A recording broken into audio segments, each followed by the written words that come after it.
Hello.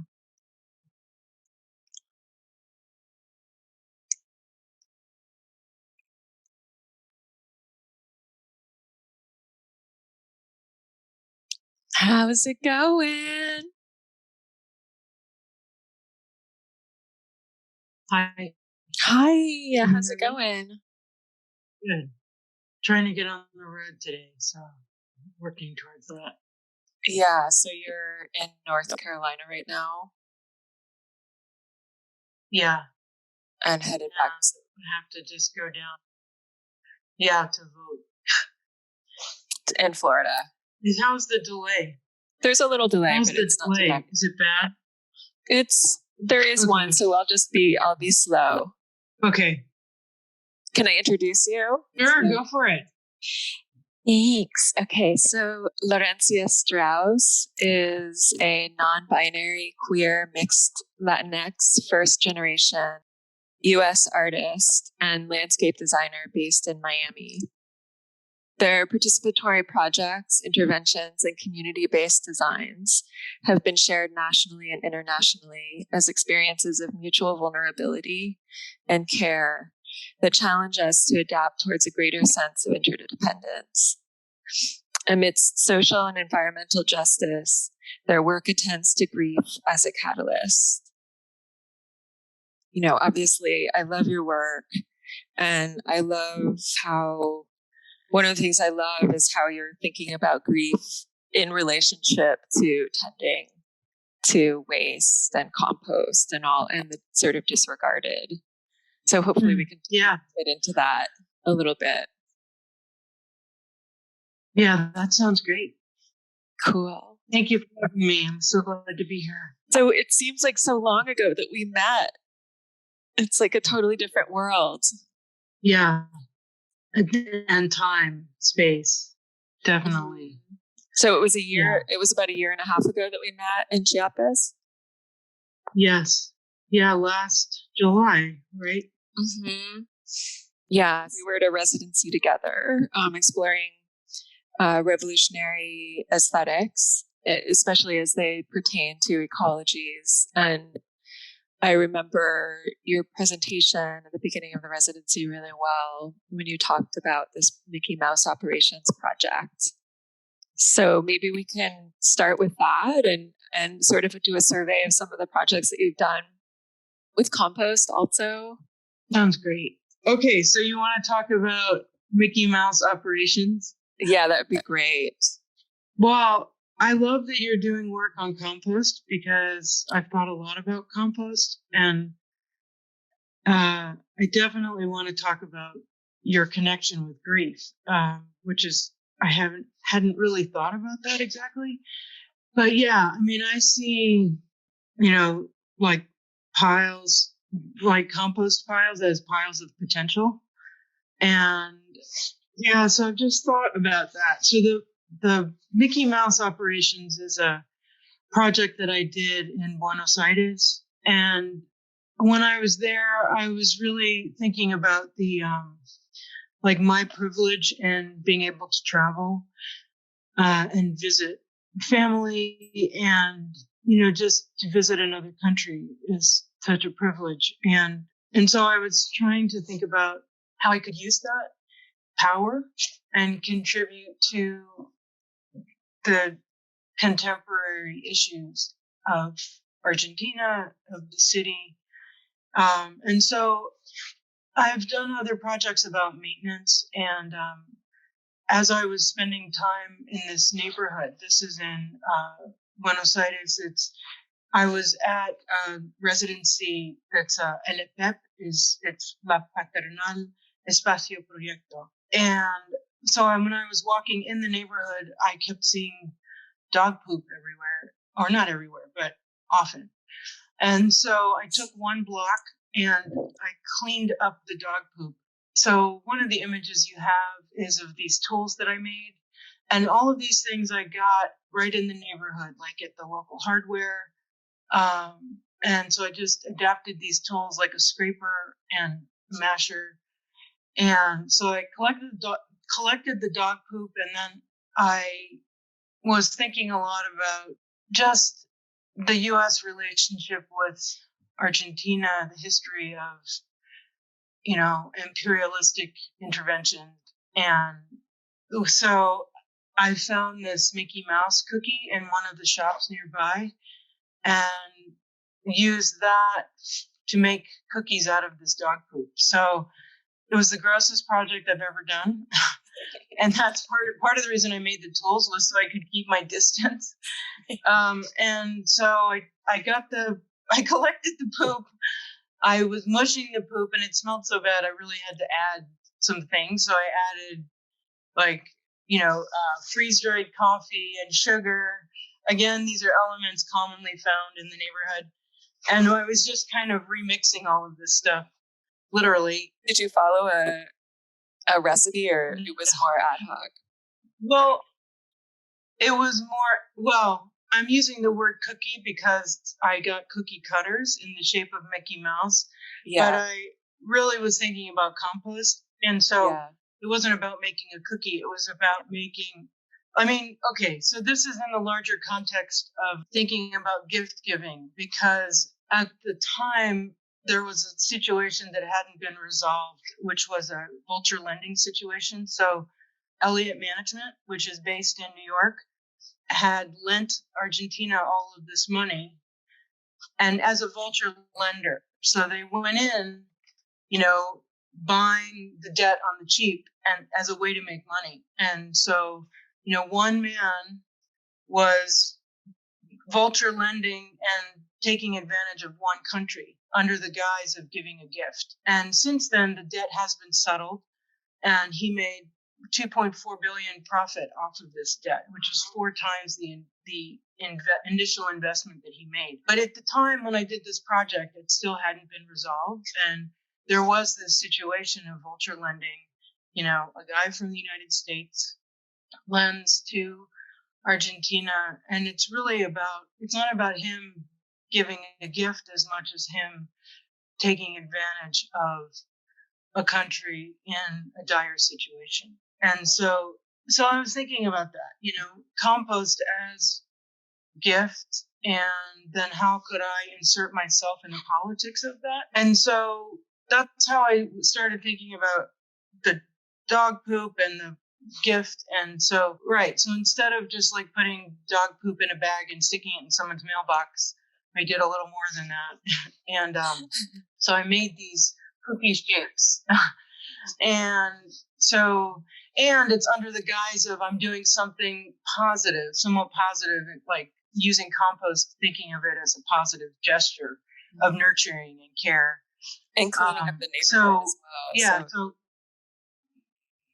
sure, right, exactly. So I was having a direct impact on the neighbors in that block, and then I was also using the privilege of travel. So, and being a U.S. citizen, so that if I did get into trouble, I had more privilege about that.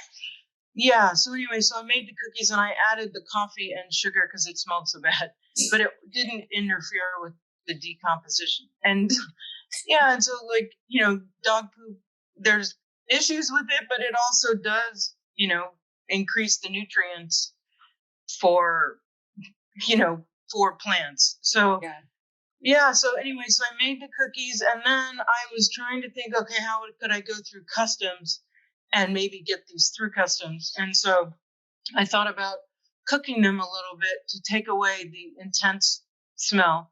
And so then making barbecue like an asado is a very common cultural familial thing to do in Argentina. And so I used this makeshift barbecue to cook them a little bit to take out the smell. And so then I packed them up and I put them in my suitcase, and I got them into the country, and then I went up to New York and I put the little Mickey Mouse cookies in the planters outside of this Elliott Management.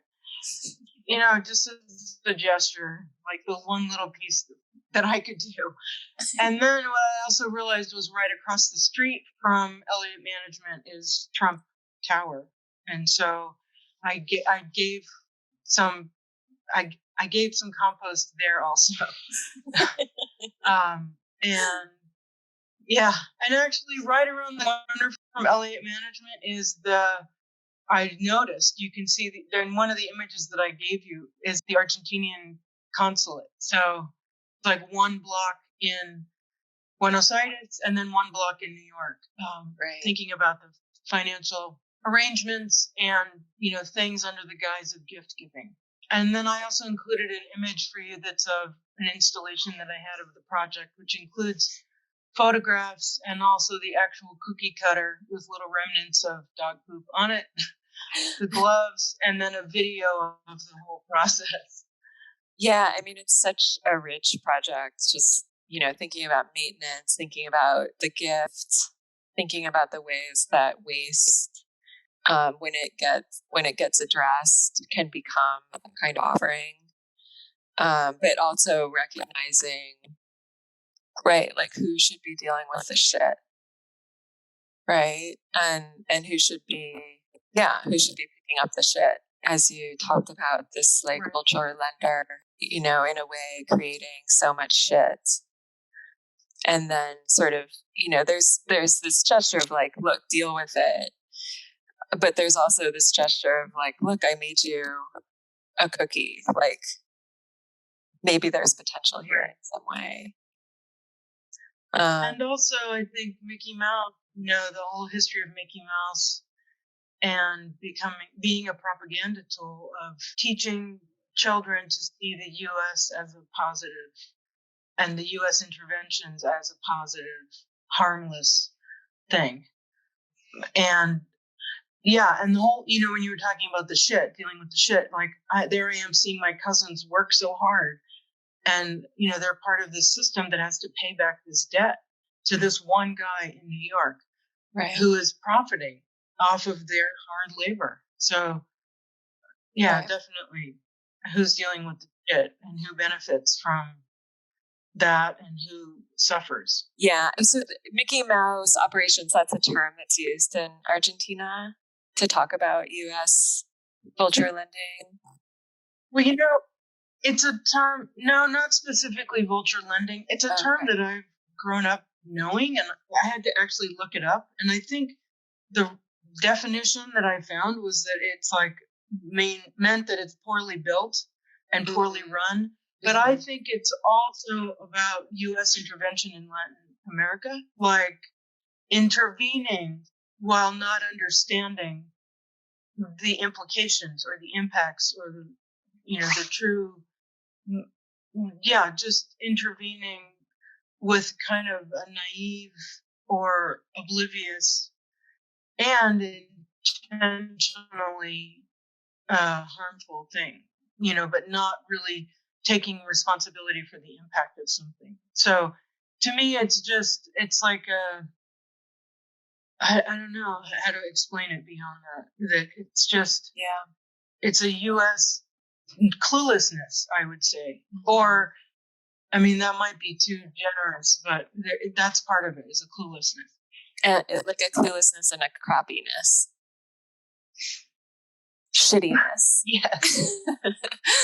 I mean, there's so many things I love about this project. The like you talked about, the maintenance aspect of this project is really about labor, and often the most precarious, the most poorly paid laborers are the ones that are dealing with the most waste, right? Everything from, toxic waste to the more mundane janitorial work. And so there's this way that you're making this gesture of recognizing your own privilege and just making this moment of intervention to deal with the waste rather than a more precarious person.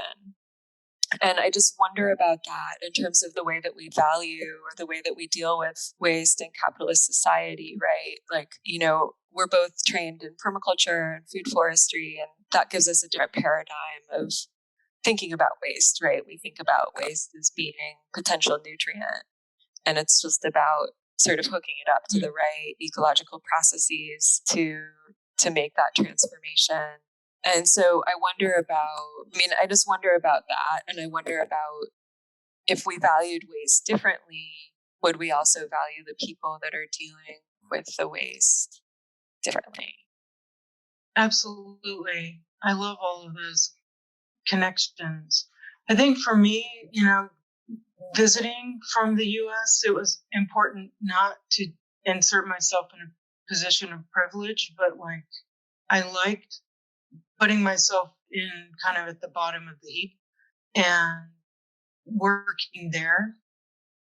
And I also think, the idea of, shithole countries, right? Like that term and that idea of who is of value and who is not and who's determining that.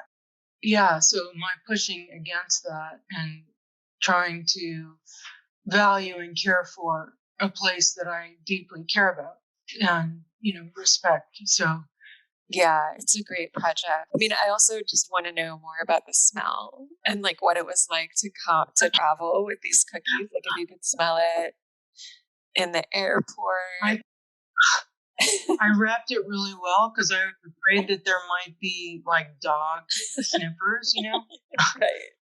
or dogs sniffing my luggage, Right. which probably would have been very confusing for the dog. I wrapped it in plastic like a lot, and then I think I put coffee in there, and it was disgusting. Like I had to, I really had a couple gag reactions when I was making the cookies because I had to get close to mush it into the little spaces like the Mickey Mouse arms and the ears. So it was gross. And I mean, I don't remember if I wore a mask. Maybe I did because I know it was talk about endurance. It was really an endurance to use all of the shit that I had mixed to or the compost cookie forms. They still smell. I still have some left because I feel like there's future potential for these things. They still kind of smell. They smelled when I took them up to New York, but I mean, it doesn't smell until I really open the bag, and then it's still gross. But in the process, it was disgusting, and also just I don't know, mushing up dog shit is really gross. I feel like avoid contact with dog shit if possible, and I was becoming very intimate with it, so it was gross. I could kind of tell what they had eaten, you know. Ew. So Yeah, do you keep it? Do you keep the spare ones in your freezer? No, actually, maybe that's a good idea. I just have them in a box. I mean, I think they're in Tupperware containers. Right. So I don't know if they still have nutrient value. At the time, I did research to make sure cooking them would take out the nutrient value. But I don't know. I mean, maybe I should do an experiment. Still more potential for these. I know, like in San Francisco, when I was living there, we were having like San Francisco has a lot of dog shit on the streets, and there was a lot of conversation about trying to figure out how to compost them, like having dog shit compost on every block or something like that. It is nasty, but then Yeah, I mean, it is like potential nutrient if it's dealt with. Maybe not totally. for like edible crops, but I don't know, maybe Right. for some other crop like Right. lumber. I mean, I put them in planters. Right. I put them in planters and so I no one's going to eat the food from this. Yeah, the ornamental plants, I'm sure, are very grateful. Right. They don't get any dog shit, right? Because it's so elevated. Yeah, exactly. So you've also done like a number of composting projects, and I'm looking at this one project here, reclaiming the redlining of a city. Yeah. So I did this in St. Louis, and I was thinking a lot about land and land ownership and land access. So I had a vermiculture compost system that I had in my studio as a way of helping me get to the studio. Like I had to tend the bins, and so it helped me actually maintain a studio practice. And so I was playing with this idea of land ownership, and realized, well, the only land that I owned was these bins. And so I started playing around with like iconic land art, like and like making those in the bins. So there's Wrapped Islands, which is, a Christo project in Miami, where I grew up. So, and I remember that project. So I used papaya and broccoli. So broccoli was like the trees and the islands, and then the papaya was the pink wrapping that was around the islands. And then I did, which one is this? Then I did Spiral jetty. I did Richard Long. Yeah, I did spiral jetty with grapes. And, kind of like the little boulders. And I did another example is Richard Long, A Circle in the Andes. I did that with sweet potatoes. And then I did a number of them, but just to give you an idea. Oh, right. Lightning Field was asparagus sticks. And then the Nancy Holt project with the tunnels, I forget what that one's called. Sun tunnels, right? Mm-hmm. I did that with hollowed out cucumbers. Nice. And so then I documented their decay and their consumption, right? And then I projected those, like that documentation and animation of the compost bins. And so I was sharing these videos to share how the compost is generated in a bin with worms. And then I had a distribution aspect too. So there was the compost that had been generated was available in little containers. And I asked people to look at a map of St. Louis that I drew by hand, which was insane, I have to say. But anyway, but it was also a type of care, like I drew every single block in St. Louis and every single street.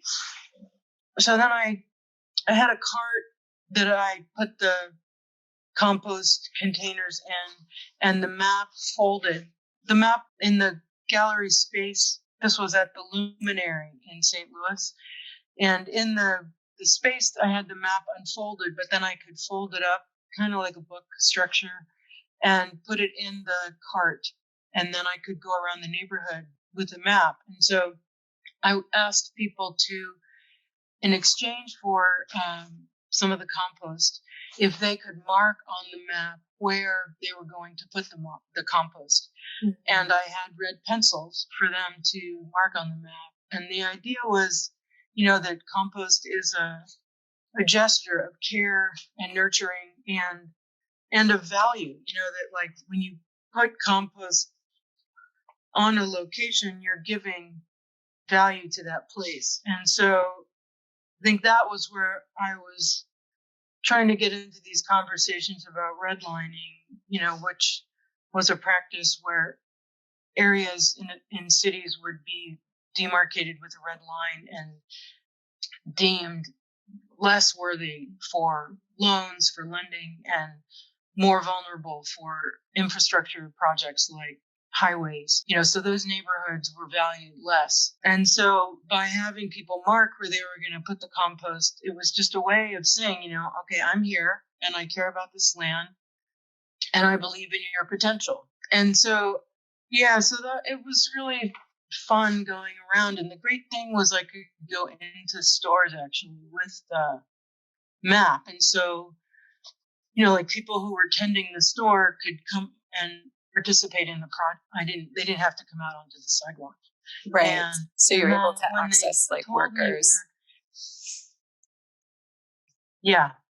Nice. Sorry to interrupt. And then people, no, it's fine. And then people on the street, like having lunch or, I could interact with a lot of different people. And then I also gave them a booklet that like was an image of the land art project I had made that was where the compost came from, and then the historical iconic land art image that I was referencing, just so that it wasn't like I was trying to be inaccessible. Like I was playing within an art realm and then also taking it beyond that, literally with the cart and also making the references accessible. Mm-hmm. So the participants, you would invite them to mark where they lived or places in the city that they cared about. Okay, like what I said was choose a place in St. Louis that you care about and want to nourish. like a garden, a tree, a park, or a pot. Mm-hmm. And so, and it was just where they were going to distribute the compost. Yeah. So it didn't have to be where they lived. They'd have a tree that they liked in the city, or anything, any place where they wanted to deposit the compost. Yeah. And then we had conversations about compost while we did the exchange. That's so beautiful. All kinds of things come up for me with this project too, like the fact that you started with these big, often sort of big boy land artists. Not always, but often cisgendered male, and working in these big landscapes, right? And trying to create something permanent and on top of the land, right? So taking these shapes and the idea of these works and putting them into a space of decomposition, right? A space that's ultimately beneath the surface to create, that's actually integrated within a whole set of relationships, like on the microbiological level, on the insect level, on human scales, right? So, but there, this whole matrix of relationships, and then, offering it even, so there's the whole set of relationships within the worm bin that decompose those shapes, and then there's like these relationships of care that emerge from it, and then can go to these fraught landscapes, fraught because of larger capitalist structures. And my guess is that everybody had a place that they cared about, that they walked by and just loved. Everybody that you talked to.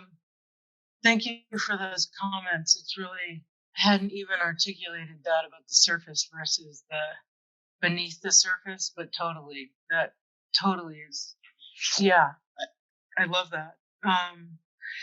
Everybody had a place they cared about, and people were so psyched to get compost. Like, I ran into people waiting for the bus and to learn about compost, and everybody has a place they care about, whether it's their property that they own, like a front yard, or a potted plant, or one of these trees that are restricted on the sidewalk.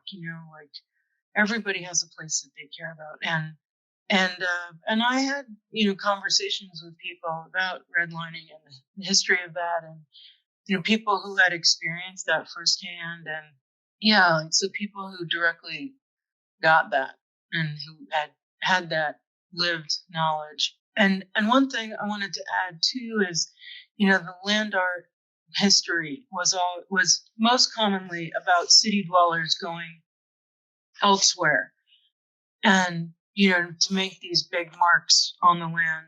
And so I was trying to think about how I could do a project that kept a relationship within the city. So how do we care about our own spaces and each other, rather than having to go elsewhere to do these big projects? So were you working with food that you usually ate also? Like the papaya, the grapes, are those foods that you typically would feed to your worms? Yeah, I mean, in the project, I kind of interpreted the idea of compost because they weren't always waste. Sometimes they were, but I wanted to have a strong visual image, so I realized I couldn't always use my waste. That was a good papaya that I liked in order to make the forms. So right. I made a couple, but I thought it was important to show the process of consumption, like to start with healthy asparagus sticks and watch them fall. There was something really beautiful in that, like thinking about lightning field, and so I really enjoyed that. Did it just like as a drawing. So, and it's always a surprise when you lift the bin to see what's happened. So, and I didn't bury it, I left it right on the surface. So I was kind of challenging the worms to come up and to leave their bedding rather than putting the food within their bedding. But they came out and they ate it, and it was kind of cool. So, compromise that I made for myself in terms of how pure I was about compost process. Well, right, but and I'm sure they appreciated the fresh papaya for a change too. True, that's true. Right. No, and I love this idea of having your worm bin at your studio as a way of getting to the studio. So having this relationship that gets you into the space of creativity. I just love that. Here I have a food forest studio next to my studio. Like I have an indoor studio that's kind of like a normal studio, and then outside of it I have a food forest studio. So I have dwarf fruit trees and companion plants and sort of burgeoning little permaculture system set up. I just relate to that. Having a set of relationships to foster also fosters a kind of creativity and a certain orientation to relationship and to life, to resistance. Totally. And like just having a living relationship, a living system, and being engaged with that, and then maybe moving into another realm, but starting with that living relationship is really important. Yeah, and we're good. And I guess before we talk about your third project, the other thing, maybe this is a good moment to talk about affect and grief in particular. Like this has such a giving people the opportunity to give back to the things that they care about, right? Like in cities where, and coming out of the 20th century, we're told just hands off of any kind of nature in public space, right? Don't touch it, you'll mess it up. We just have this ethos of not having any kind of engagement with the natures that are in our cities that are supposedly base of public.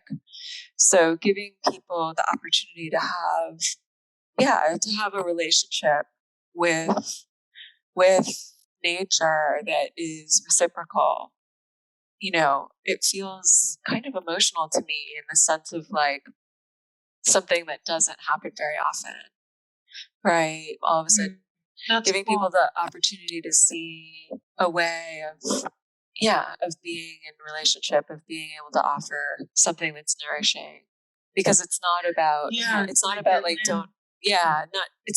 don't touch it or you'll mess it up. It's about how you touch it, how you engage it. That to me connects back to this idea of maintenance, right? That it's not just this sterile landscape. Our landscape is not just this sterile image that is maintained with leaf blowers and hedge trimmers, but that it's a living, and it's not about just looking pretty. It's about these living systems and that we are part of, and how I love that. I hadn't really thought about it quite in that way, but totally, and I did experience that when I lived in St. Louis, that there is like in many cities, and I mean, living back in Miami, oh my God, it's, this idea of maintenance and manicuring is out of control in terms of the message that it gives for about our relationship with a landscape, or even like a planted landscape, like how just the rules of engagement are very, the maintainers engage with the landscape, and then how do we, I guess, many of my projects I play with that idea of who maintaining and who are the maintainers. And I mean, I think so much of my work, and I maintain a lot all the time. So, and I've thought a lot about that, about care, but also that in that hierarchical values, just hierarchies of maintenance and how we engage with the landscape. So all of that is related to what you said. Yeah, totally. And it's super powerful. Thanks. In terms of the idea of grief, I'm still kind of figuring that out. Like, when I did this project, somebody said to me, "Oh, those are coffins." And I was like, "No, I don't think so." And I still don't think that's true. I think that, I think it was more about like endless life, about regeneration and that being in relationship rather than there being an end. And I mean, to be honest, at the time, well, I've had personal issues with illness, and like my only sibling lived with a terminal illness for about 20 years. And so at the time of this project, I'm trying to remember the exact time. She was, anyway, in the end time of her life. And so I think, yeah, so there's definitely like a personal connection for me about grief. And then what do we do with that? Like, and I think that that's huge in my work about the climate crisis and living back in Miami and engaging with these landscapes of my childhood and, dealing with the fact that I knew I had done the research when I was a kid about global warming and, as it was called then, and the climate crisis. And so I knew we were losing these landscapes. And I mean, that was in the early 80s, yeah. So I would even say late 70s, the information was there. And so I feel like that's something I've carried with me in any landscape project that I have done. I mean, I think the grief is more poignant for me in Miami, but I think in this project probably also was coming through about some stuff with the personal family issues of grief and relationship and death not being an end point, but a beginning of other ways of being in relationship. Yeah, that's really powerful. Yeah, lots to say there, especially also about thinking about the map as being like sort of plotting on a map versus the plot as being a sort of final resting place. So interesting connections between these different points of circulation of this project. And so what about this third project, this art basel? That was in Miami. Yeah.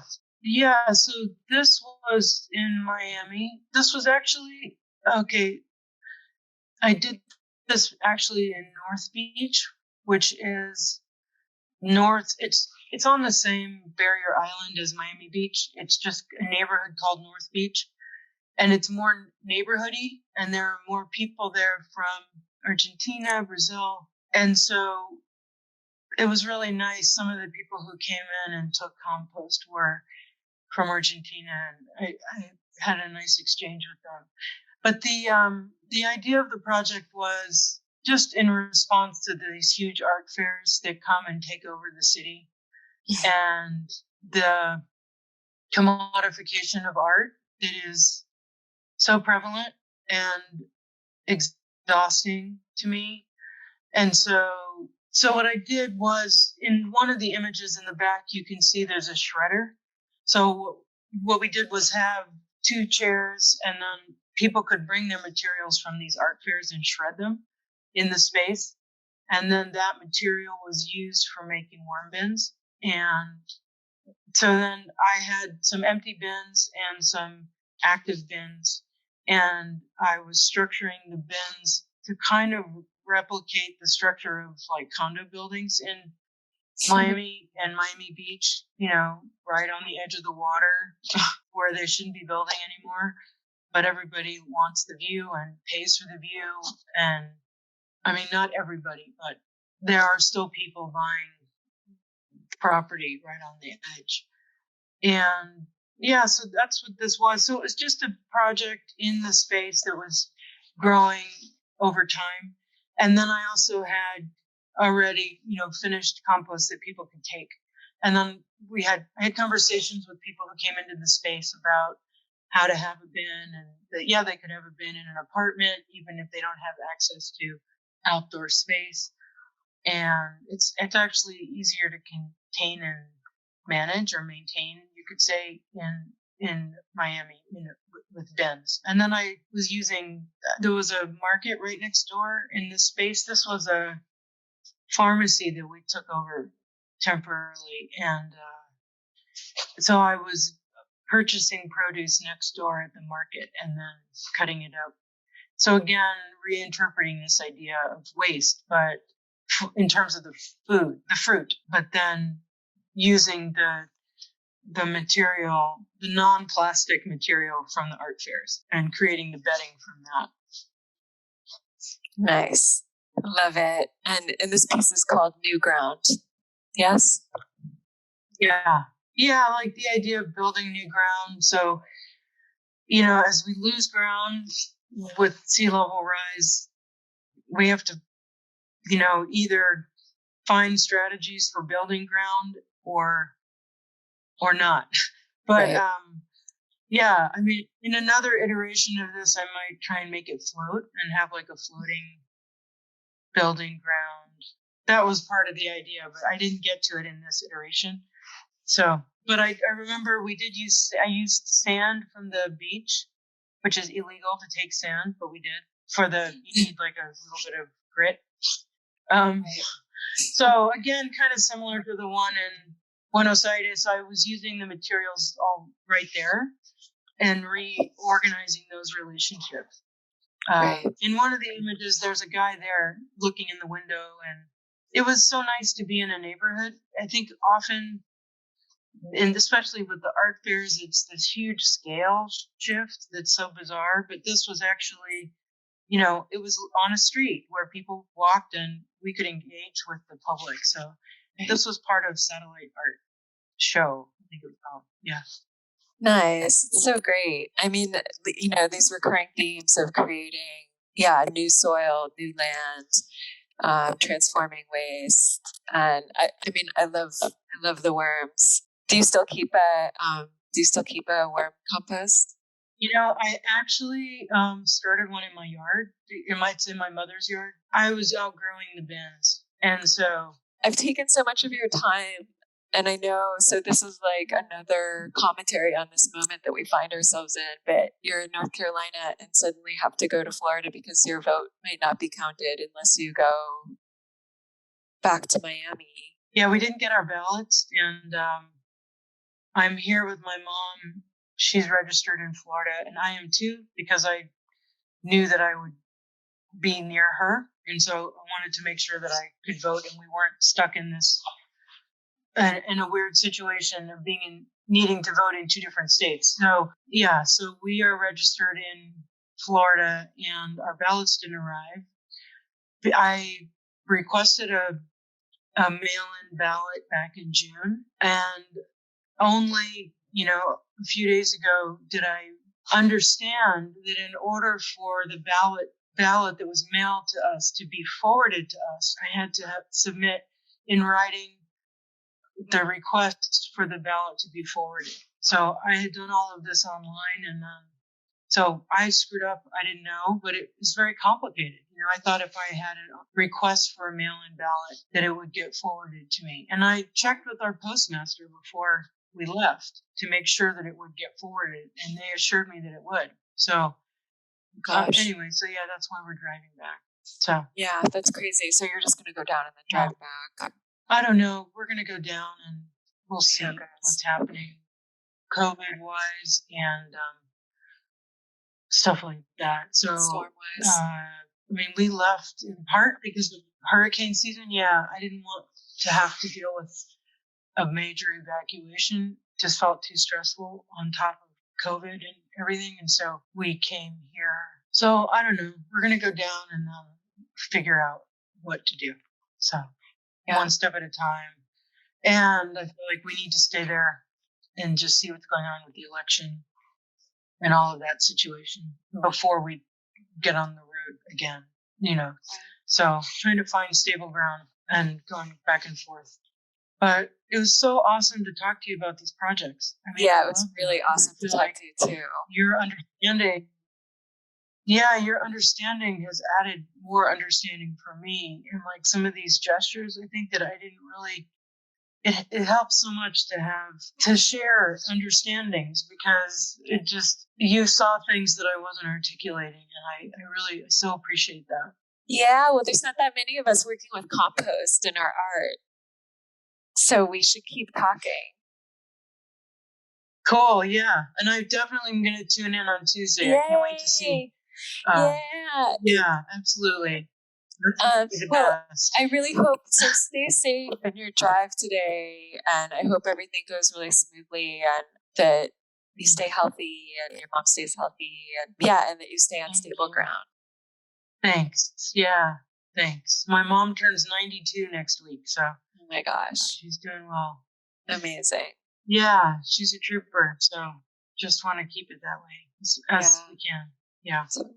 We'll give her my All best, right. and we'll talk soon. Yeah, let's do that. Thank you so Thank you much. This again. was really fun. No, the Thanks. honor's mine. All right. Talk to you soon. Okay. Have a great time on Tuesday. Thank you. All right. Bye. Bye. That was my conversation with Laurencia Strauss on November 1st, 2020. Laurencia reminded me that in order to have relationships with those that are no longer with us, we need to engage with a range of living beings beyond the human, especially our friends beneath the soil who are in direct engagement with the once lived and the yet to live. So thank you, Laurencia. This is Margaretha coming to you with Hot Compost over the Food Forest Network.